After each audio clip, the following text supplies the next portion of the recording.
Vamos a la palabra primera a los Corintios capítulo 11, en el versículo 23, habla de la institución de la cena del Señor, porque yo recibí del Señor lo mismo que también les he enseñado, que el Señor Jesús la noche que fue entregado tomó pan y habiendo dado gracias lo partió y dijo: tomen, coman, esto es mi cuerpo que por ustedes es partido, hagan esto en memoria de mí. Asimismo tomó también la copa después de haber cenado, diciendo: esta copa es el nuevo pacto en mi sangre, haced esto todas las veces que la bebiereis en memoria de mí. Así pues, todas las veces que comieres este pan y bebieres esta copa, la muerte del Señor anuncias hasta que Él venga. De manera que cualquiera que comiere este pan o bebiere esta copa del Señor indignamente, será culpado del cuerpo y de la sangre del Señor. Por tanto, pruébese cada uno a sí mismo y coma así del pan y beba de la copa. Porque el que come y bebe indignamente, sin discernir el cuerpo del Señor, juicio come y bebe para sí, por lo cual hay muchos enfermos y debilitados entre ustedes, y muchos duermen. Si pues nos examinásemos a nosotros mismos, no seríamos juzgados, mas siendo juzgados somos castigados por el Señor, para que no seamos condenados con el mundo. Así que, hermanos míos, cuando se reúnen a comer, espérense unos a otros. Si alguno tuviere hambre, coma en su casa, para que no se reúnan para juicio. Las demás cosas las pondré en orden cuando yo fuere. Esto es palabra de Dios a través del apóstol San Pablo. Puede sentarse. Estamos transmitiendo en vivo en este día de ayuno congregacional, y yo creo que estamos gozosos, nuestro espíritu está gozoso. El día de mañana usted va a sentir nuevas fuerzas de parte del Señor, porque Dios es bueno. Muy bien, aquí sí creo que todos absolutamente los cristianos, los teólogos coincidimos de la institución de la cena del Señor. Ahora, ¿de qué se trata la cena del Señor? Se le llama la Santa Cena o la Cena del Señor. Algunos dicen: vamos a tener la última cena, y yo les digo: ¿acaso ya se piensa morir? No es la última cena, es la Cena del Señor, o también se le puede llamar la Santa Cena. Eso tiene un origen en el Antiguo Testamento. La noche de Éxodo capítulo 12, cuando el pueblo de Israel iba a salir de Egipto, dice la palabra de Dios que ese día hubo mortandad. La Biblia dice literalmente que Dios mismo pasó e hirió a todos los primogénitos de la casa de Israel. Figúrese usted por un momento en una sola casa, 6, 5, 4 muertos. No sé si usaban ataúdes o los envolvían en petate, pero ahí estaban todos los cadáveres. ¿Por qué? Porque si el abuelo era hijo primogénito, aunque su papá ya hubiera muerto, también se murió. Y el hijo primogénito y el nieto y el bisnieto. Y hubo en toda la tierra de Egipto gran mortandad, porque dice la Biblia que Dios mismo había herido a los primogénitos. Por eso el Señor reclama en la ley de Moisés que se le entregue a los primogénitos. Todo hijo que abre matriz sería entregado en las manos del Señor, porque abre matriz y Él es el primogénito consagrado a Dios. Cristo es nuestro hermano mayor. ¿Sí? Eres un primogénito, pero dice la Biblia que también nosotros tenemos esa primogenitura. Entonces, en la noche del 12 de Éxodo, dice la palabra de Dios que para que no hubiera mortandad en la casa de los judíos, entonces Dios mandó sacrificar un cordero. Si la familia era pequeña, se podía unir con otra familia y ambos compraban un borreguito, un cordero, y lo comían entre las dos familias. Si la familia era en peso completo y una sola familia, así como nosotros nos echamos uno solo, pues compraban su corderito y tenían que inmolarlo. El día 14 del mes de Nisan, que es el primer mes del calendario judío y que corresponde a la primera mitad de marzo, a la primera mitad de abril, es el calendario sagrado de los judíos. En el día 14 del mes de Nisan, o el mes de Abib, se sacrificaba ese cordero. Ese era el primer día, era el año nuevo, ¿sí? del pueblo judío. Entonces, cuando sacrificaron ese corderito, dice la palabra de Dios que la carnita se la comieron. Si tenía uñitas, pelos, estiércol, cosas que no se comían, se tenían que quemar al fuego hasta que se exterminara todo. Y se tenía que comer el cordero de pie, con hierbas amargas, para recordar la esclavitud de 430 años en Egipto. Pero la sangre no se tiraba, ni se hacía moronga, ni se comía con hierbabuena, así como la comía usted antes. Sí, no, porque hay una prohibición de comer la sangre. Entonces esa sangre se ponía en una especie de cubeta. En aquel tiempo no había brochas, improvisaron sus brochas y tenían que ponerlo en los dinteles de las puertas, aquella sangre del cordero. Pero no era cualquier cordero, tenía que ser un cordero de un año perfecto, sin ningún defecto, para que hiciera efecto. Si llevaban un cordero, una pata más larga que la otra, nube en el ojo, todo imperfecto, entonces había mortandad ahí adentro. Recuerden que ese cordero es tipo de nuestro Señor Jesucristo. Es decir, ¿sabe por qué? El corderito tenía que ser perfecto para que entonces no hubiera mortandad en esa casa. ¿Y sabe qué? Cristo es perfecto. Para que lo que a usted y a mí nos falta de perfección en caso que la muerte nos sorprendiera, para eso tenemos a nuestro Señor Jesucristo, el Cordero de Dios que quita los pecados del mundo. Entonces no hay que añadirle purgatorio, no hay que añadirle buenas obras, porque Cristo es perfecto y su sacrificio, por lo tanto, también es perfecto. Durante unos 1500 años el pueblo de Israel observó esto de el sacrificio del Cordero. En el día del perdón, en el día del Yom Kippur que se celebraba, era solemne. Y dice la palabra de Dios que aparte que una vez al año se ofrecía en el lugar santísimo ese cordero, todos los días en el lugar santo del tabernáculo, en el altar de bronce, se ofrecía el cordero en la mañana y en la tarde. Y en el altar de oro se ofrecía el incienso que representa las oraciones de nosotros. Todo eso era sombra, era tipo de lo que había de venir. Lamento mucho que actualmente el pueblo de Israel, Dios los bendiga, pero siguen con un velo. No les ha amanecido la luz de Cristo, pero a nosotros sí nos ha amanecido. Porque mire, dése cuenta que el pueblo de Israel actualmente en el muro de los lamentos, usted lo ha visto por TV, siguen llorando porque anhelan tener un templo donde alabar al Señor. Y viene la pregunta, bueno, si no tienen un templo, pastores se han puesto a pensar que si los judíos ahora mismo no tienen templo, pero bien podían sacrificar, porque ellos están en la ley todavía. Entonces yo encontré, he estado estudiando mucho ahorita Deuteronomio, Números y Levítico nuevamente, y encontré que está prohibido bajo pena de muerte que algún judío ofreciera sacrificio fuera del templo. Por eso ellos no lo hacen. No sé si alguna vez lo han pensado, yo lo pensé, dije, bueno, no tienen templo, pero pudieran sacrificar. Pues está bajo pena de muerte. ¿Y sabe por qué? Porque Dios sabe lo que hace. Porque Dios ya no acepta esos corderos, porque hace 2000 años el Cordero de Dios, que es Cristo, murió por nosotros. Por eso, gloria a Dios. Mire, esto es maravilloso. Nosotros sí tenemos al Padre, tenemos al Hijo y tenemos al Espíritu Santo de Dios. Y ellos están en la ley, y aunque no han reconocido al Mesías, la ley les prohíbe sacrificar si no hay un templo. Mire qué maravilloso, porque nuestra Pascua ha sido sacrificada. Repito, es Cristo. Ahora, por analogía, yo digo, si la sangre del Cordero fue efectiva hace 3500 años, la sangre de Cristo sigue siendo poderosa hasta el día de hoy. La sangre de Cristo tiene poder. Amén, gócese, porque es la parte donde está nuestra esperanza, donde está nuestra salvación. El año pasado en estas fechas, el año pasado fue ¿qué? 2020. Sí, en estas fechas, en el 2019 estábamos celebrando precisamente, haciendo efectiva nuestra fe en la sangre de Cristo.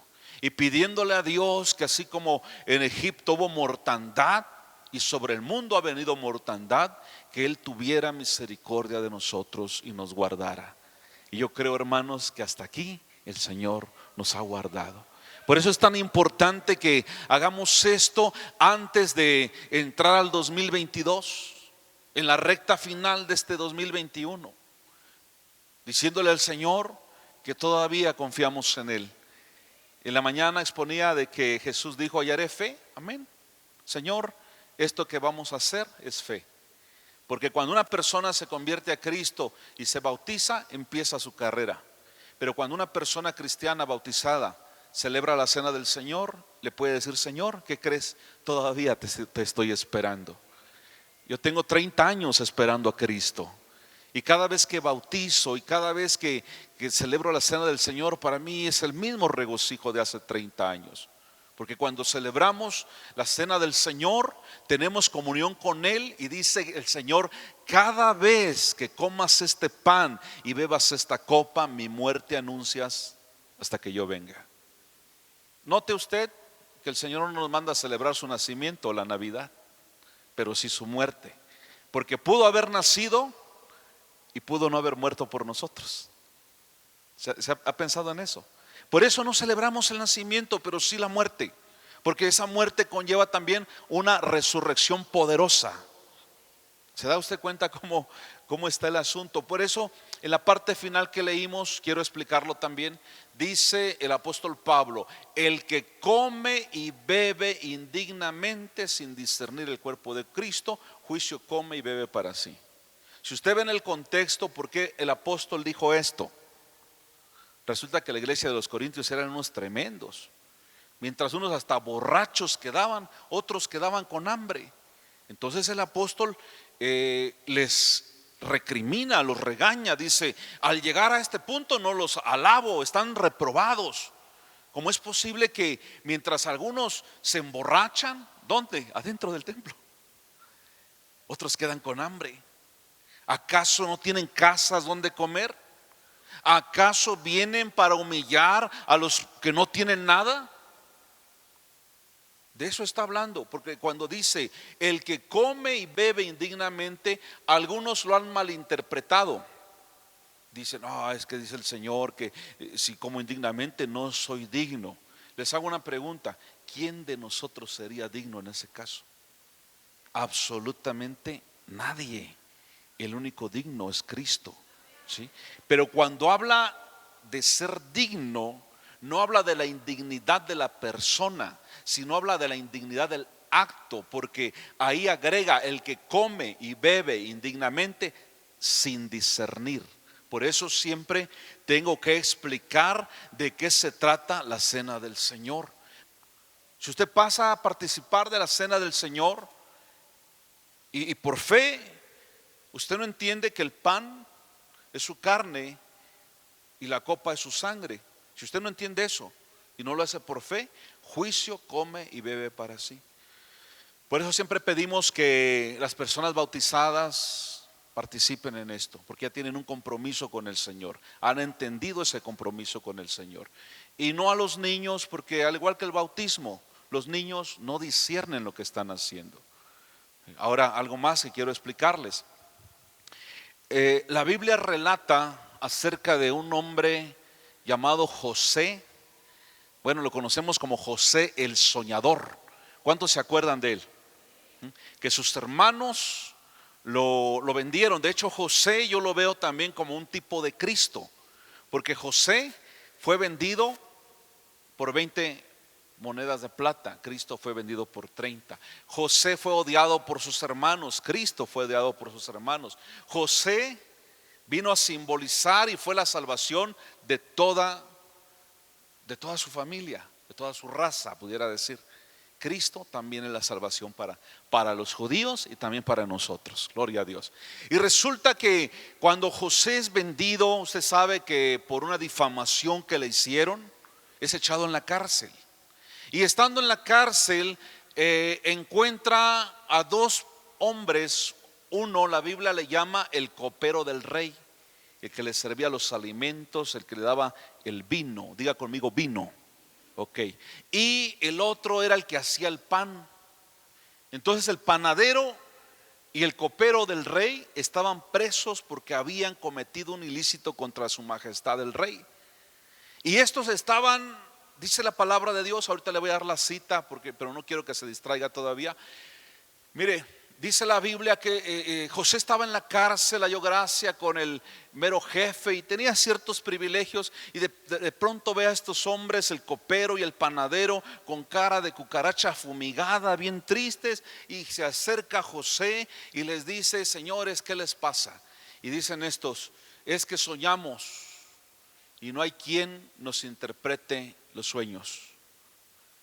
Y dice José: ¿acaso no es de Dios la interpretación de los sueños y los misterios? A ver, platíquenme y yo le voy a decir qué significa su sueño. Entonces el copero dijo: es que tuve un sueño y en ese sueño vi una vid, y esa vid tenía 3 sarmientos, 3 ramas. Y entonces vi cómo las uvas se maduraban y de ahí se exprimían para extraer el vino, y el rey lo tomaba.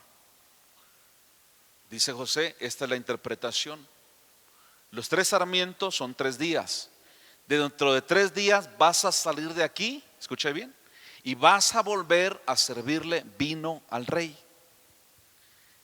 Y a ver, ¿tú qué tienes? Dice el panadero: pues yo soñé en mi cabeza una canasta con todo tipo de panes riquísimos, deliciosos, de los que le gusta al rey. Pero él también vio 3 canastas arriba de su cabeza. Y dice José: esta es la interpretación. También tú dentro de 3 días vas a salir de la cárcel. Pero ¿qué crees? El rey te va a matar. Y que dijera el panadero: ay, qué lindo. No, a veces no todo es miel sobre hojuelas. Entonces note usted que cuando ellos salieron de la cárcel, puntualmente se cumplió lo que José les había interpretado: uno para vida y el otro para muerte. El del vino para vida y el del pan para muerte. Esto también tiene un significado en la cena del Señor, porque hoy vamos a comer el pan y a tomar el vino. ¿Estamos de acuerdo? Y el pan, cuando el Señor lo parte, dice: he aquí mi cuerpo que es partido por y para ustedes. Jesús dijo en una ocasión: el que come mi carne y bebe mi sangre no tendrá hambre ni sed jamás. Porque el pan representa muerte, por eso el panadero fue muerto. Y el vino representa vida. Y el copero fue puesto nuevamente en su lugar de copero delante del rey. La gente, cuando escuchó que Jesús decía: coman mi carne y beban mi sangre, lo dice la Biblia, que uno que otro loco dijo: está mal este hombre, ¿cómo le vamos a comer su carne? ¿Y cómo vamos a beber su sangre? Pero ellos no entendían lo que el Señor estaba tratando de decirles. Cuando Jesús dijo: el que come mi carne, que está simbolizada por el pan, y bebe mi sangre, que está simbolizada por el vino, jamás tendrá hambre ni sed. Y no estaba hablando de comida o bebida material. Mire, yo le voy a decir una cosa. Yo no sé por qué hay personas que el Señor ya los rescató del pecado, estaban en drogas y en alcohol, y de repente todavía se dan sus pericazos. ¿Sí saben qué son los pericazos? Ah, sí, mi perico, el verde que habla. No, de esos de bien cocos, los ingratos. Y de repente están bien borrachos. Y yo digo: entonces estos no han bebido del agua de vida que el Señor ha ofrecido.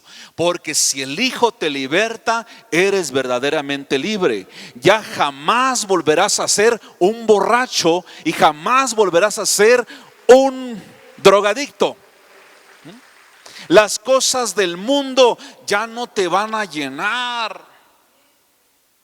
No sé si alguien está entendiendo el asunto. Porque un día comimos de esa carne y bebimos de esa sangre de nuestro Señor Jesucristo. La carne para muerte, porque murió el cuerpo de Cristo. La sangre para vida, porque fue derramada en la cruz del Calvario.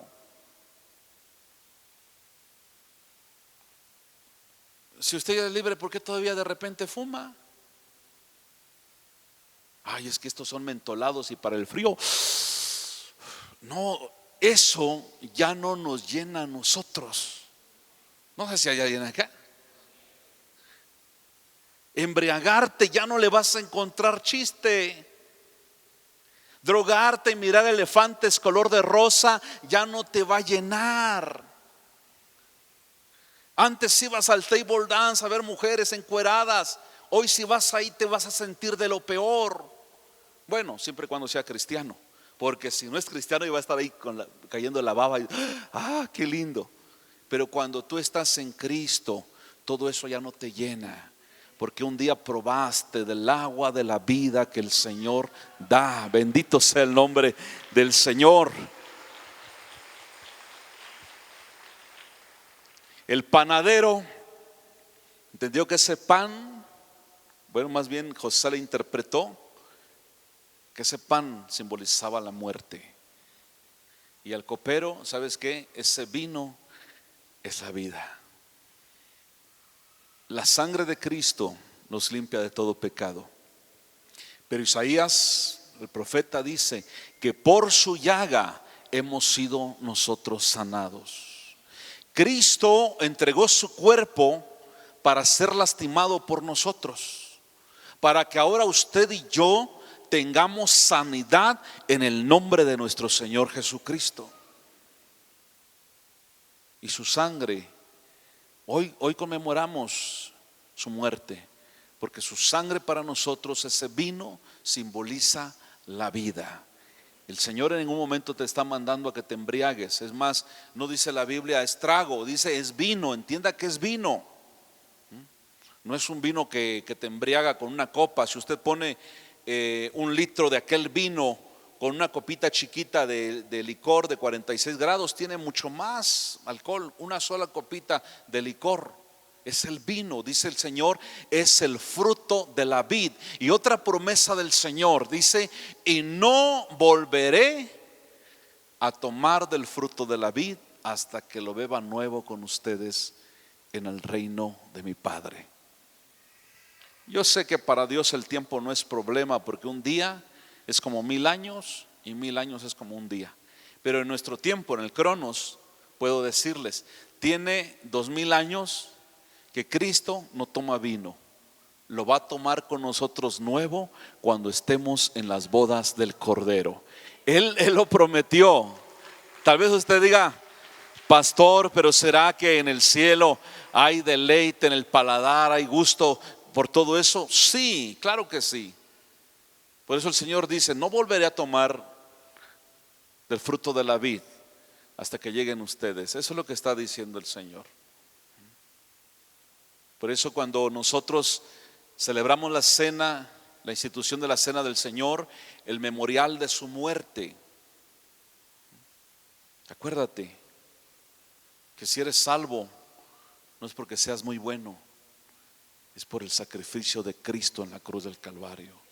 Cuando la iglesia o las iglesias están creciendo, ¿sabe qué les recomiendo? Hagan la cena del Señor. Porque cuando sientas que tu ministerio crece y la iglesia crece y Dios te está bendiciendo, momento, acuérdate que no es por ti, es por Cristo en la cruz del Calvario. Y eso te va a ayudar a darle al Señor toda la honra y toda la gloria.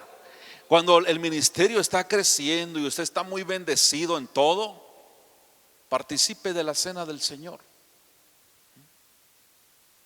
Y acuérdese que si estamos vivos es por Cristo, el justo por los injustos. Él dio su vida y murió para que nosotros tengamos vida y la tengamos en abundancia, dice la palabra del Señor. Donde ya no necesitamos drogas, alcohol, sexo ilícito, andar haciendo trampas o andar murmurando y andar haciendo locuras. Porque Cristo nos basta, bendito sea el nombre del Señor. Por eso el apóstol Pablo dice: tienes que discernir esto, porque la iglesia de los Corintios estaban desordenados. De hecho el apóstol los reprobó. No está bien lo que están haciendo. ¿Alguno tiene hambre? Coma en su casa. Por eso hay algunas iglesias que Hay una iglesia, cierta denominación, que hace la cena del Señor una vez al año, pero ese día hacen una tamaliza, una gran cena para que todos queden bien satisfechos, por lo que dijo el apóstol Pablo, para que coman y no por hambre vayan a participar del cuerpo y la sangre del Señor. Otros celebran la cena cada domingo. Entonces, cuando lo sagrado, cuando lo santo se hace muy seguido, también se vuelve muy común y se le pierde la efectividad al acto que estamos haciendo. Pero ¿qué dice la Biblia? Cada vez que comas este pan y bebas esta copa, la muerte del Señor anuncias hasta que Él venga. ¿Cuándo? Cada vez. ¿Y cuándo es cada vez? Cada vez que lo necesitemos. ¿Está usted muy bendecido? Participe del cuerpo y la sangre de Cristo. ¿Está usted enfermo? Participe de esto, porque por su llaga usted ha sido sanado. Sí, es decir, que por cualquier cosa, si usted siente como que ya no puede más y Señor, mejor llévame, ya no aguanto esta vida, entonces es tiempo de participar, porque el Señor le va a recordar que si usted vive es porque Él vive, y si viviremos es porque Cristo vive. Nosotros sí tenemos a un Cristo vivo, bendito sea el nombre del Señor. Entonces, por favor, entendamos esta situación de ministrar el cuerpo y la sangre de Cristo. En ocasiones, cuando hemos tenido hermanos, ancianitas, ancianitos que no pueden venir a participar, les hemos ministrado en su casa, ¿sí? Porque es importante. Yo no sé por qué hay mucha iglesia que tienen en poco esto. Sí se puede. No, dice la Biblia: el que no tiene comunión con el cuerpo y la sangre de Cristo no tiene vida eterna permanente en él. Es necesario, es una de las cosas necesarias, ahí sí necesario, fundamental, tener comunión con el cuerpo y la sangre del Señor. Si la sangre de Cristo fue efectiva hace 3500 años, lo sigue siendo también el día de hoy. Por favor, póngase de pie en esta noche. Quisiéramos, antes de cortar la transmisión, declarar por fe que tenemos vida eterna a través de Cristo. El Señor, ¿cuántos saben que el Señor es espíritu? Bueno, le voy a decir algo. Cuando usted tome en su mano ese pan, tóquelo. Ese matzá tiene agujeritos, no tiene azúcar, no tiene sal, no tiene levadura, porque Cristo no es hipócrita. No tiene sal ni azúcar, no tiene sabor, porque Él fue completamente masacrado por nosotros. Y cuando usted tome el pan, acarícielo un poquito. Es lo más cercano que vamos a tener al cuerpo de nuestro Señor Jesucristo. Saboree usted la copa. Saboree usted esa copa y entienda también que es lo más cercano a la sangre de nuestro Señor Jesucristo.